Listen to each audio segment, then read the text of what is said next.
আসসালামু আলাইকুম রহমতুল্লাহ। আমি মোহাম্মদ বাহাউদ্দিন সুজন। আমার পরিচয়টা হচ্ছে, এখন আমি একজন প্রবাসী। আমি সংযুক্ত আরব আমিরাতের একজন প্রবাসী। তো একজন প্রবাসী হিসাবে আমার দেশকে নিয়ে আমার মনে হলো আজকে কিছু কথা বলি, সেই জন্য আসলে ভিডিওতে আসা। প্রথমত কথা হচ্ছে, আমার কোনো রাজনৈতিক পরিচয় নেই। রাজনৈতিকভাবে কোনো দলকে আমি সমর্থন করি না, সাপোর্ট করি না। দ্বিতীয়ত হচ্ছে, আমি আমার জীবনে 2 বার ভোট দেওয়ার চান্স পেয়েছি। আমার প্রথম ভোট ছিল ফখরুদ্দিনের সময়তে, যেবার আওয়ামী লীগ বিজয় হয়, তখন আমি আমার প্রথম ভোটটা না ভোট দিয়েছিলাম।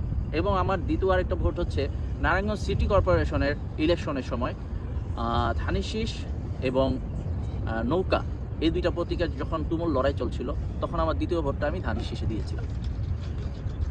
তখন নৌকার প্রতিবাদ করেই আমি ধানের শীষেই ভোটটা দিয়েছিলাম। কিন্তু এখন আমি আপনাদের উদ্দেশ্যে যে কথাটা বলতে চাচ্ছি, যেহেতু আমি একজন প্রবাসী, আমারও কিন্তু আমার দেশ সম্পর্কে অনেক আশা ভরসা আছে। তো সামনে 12 তারিখ আমাদের নির্বাচন। আমি দেশবাসীর কাছে একটা জিনিস প্রত্যাশা করব, যে এই নির্বাচনটা কিন্তু আমাদের পরিবর্তনের একটা নির্বাচন।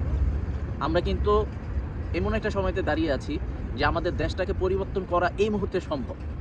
আজকে যদি আপনারা চিন্তা করেন যে মালয়েশিয়া কোথায়, আমরা কোথায়, আমরা তো মালয়েশিয়ার স্থানে থাকার কথা, অথচ মালয়েশিয়াতে গিয়ে আমাদের প্রবাসী বাংলাদেশিরা তাদের রাস্তাঘাট ঝাড়ু দেয়।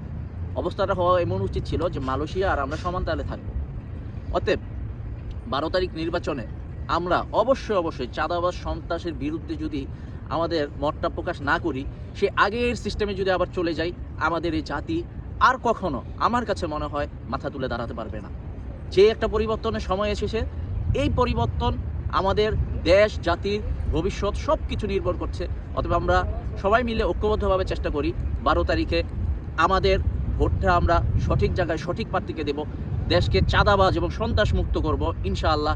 এবং আরেকটা পরামর্শ আমি আপনাদেরকে দিতে চাই, 12 তারিখ সবাই ভোট দিয়ে যখন ভোট গণনা হবে, তখন আবার প্রয়োজনে কেন্দ্রের সামনে গিয়ে দাঁড়িয়ে থাকবেন। কোনো সন্ত্রাস যাতে আপনার মতটাকে জোর করে তার পক্ষে নিয়ে যেতে না পারে। একটা কেন্দ্রের ভিতরে 100-র বেশি সন্ত্রাস কিন্তু থাকবে না, কিন্তু জনগণ থাকবে হাজার হাজার।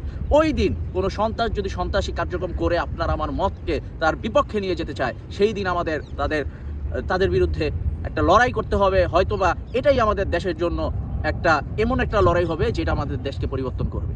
তো আমি এই বলে আমি আমার সংক্ষিপ্ত বক্তব্যটা শেষ করলাম। আসসালামু আলাইকুম রহমতুল্লাহি ওয়া বারাকাতুহু।